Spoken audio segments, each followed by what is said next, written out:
तो नमस्कार, राधे राधे दोस्तों। हम आप लोग को आज एक साहूकार और साहूकारनी और सूर्य भगवान की कथा सुनाने जा रही हैं। कथा आप लोग को कहानी कैसी लगेगी कमेंट में ज़रूर बताइएगा। लाइक करिएगा, कमेंट करिएगा, ज़्यादा से ज़्यादा शेयर करिएगा, अपना प्यार दुलार बनाए रखिएगा। चलिए सुनाते हैं।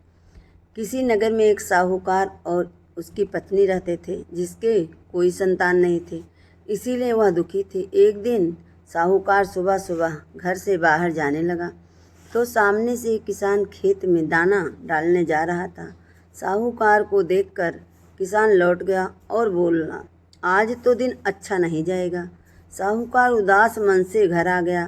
तभी उसकी पत्नी वहां आई और बोली, आज गए नहीं। वह बोले, मैं जा रहा था, रास्ते में एक अपने खेत में दाना डालने जा रहा था। वह कहा, आज हमें देखकर बोला, आज का दिन शुभ नहीं है। साहूकारनी बोली, एक चिड़िया आई थी और बोली, इस घर में तो कोई बच्चा ही नहीं है, दाना कहाँ से मिलेगा। ऐसा कहकर वह चिड़िया उड़ गई। यह सुनकर साहूकार को बहुत गुस्सा आया। वह दुखी हो गया। उसी दिन से वह रोज़ सूर्य भगवान की भक्ति करने लगा। ऐसा करते करते 12 वर्ष बीत गए। एक दिन सूर्यदेव साहूकार और साहूकारनी के सामने प्रकट हुए और कहते हैं, तुम्हारी भक्ति से मैं प्रसन्न हूँ और मेरे आशीर्वाद से तुम्हें सर्वगुण संपन्न एक कन्या प्राप्त होगी। उसके आशीर्वाद से साहूकार को कन्या की प्राप्ति हुई। तो वह कन्या जब सुबह सोकर उठती, उसके बिस्तर पर ही हीरा चांदी सोना रहता। जब साहूकारनी ने यह देखा तो उसकी प्रसन्नता का खुशी का ठिकाना नहीं था। वह यह बात किसी को नहीं बताई, साहूकार को भी नहीं बताई। समय के साथ कन्या बड़ी हो गई। सर्वगुण संपन्न वो कन्या अपने माता पिता की तरह सूर्य देव की पूजा करती थी। साहूकार अपनी कन्या के लिए वर ढूंढने लगा। तब साहूकारनी बोली, मेरा यह नियम है कि मैं अपनी बेटी का मुंह देखकर दिन का शुरुआत करती हूँ, तो इसीलिए हम ऐसे लड़के से शादी करवाएंगे जो घर जमाई बनकर यहीं रहे। साहूकार ने ऐसा ही किया। साहूकारनी ने अपने नियम की बात अपने जमाई को बताई और बोली, हर रोज़ अपने बेटी को उठाने आऊँगी। लड़का बोला, ठीक है।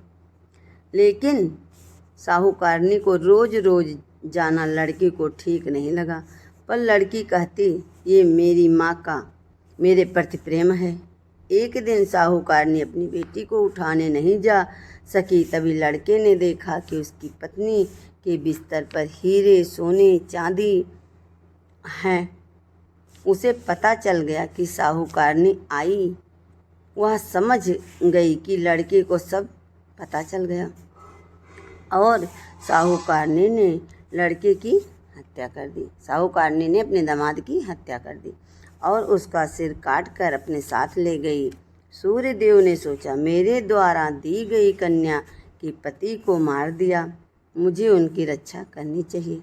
सूर्यदेव ब्राह्मण का रूप धारण कर साहूकारनी के पास आए और कहा, मैं जानता हूँ तुमने अपने जमाई की हत्यारिन हो, उसकी हत्या कर दी हो। उसका सर मुझे दे दो, नहीं तो ये राज मैं सबसे बता दूंगा।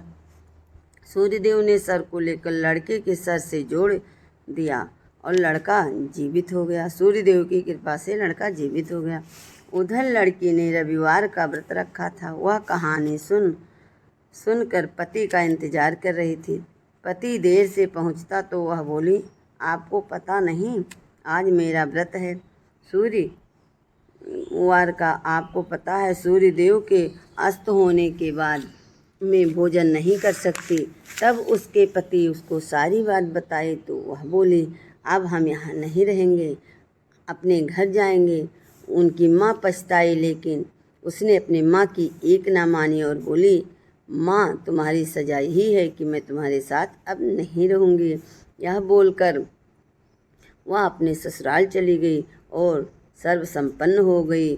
सूर्य भगवान की कृपा से वह इस लड़की बहुत ही आराम से अपने सास ससुर के साथ, अपने पति के साथ अपने ससुराल में रहने लगी और सूर्यदेव उसे एक सुंदर सा बेटा दिए 9 महीने के बाद। बोलिए सूर्य भगवान की जय।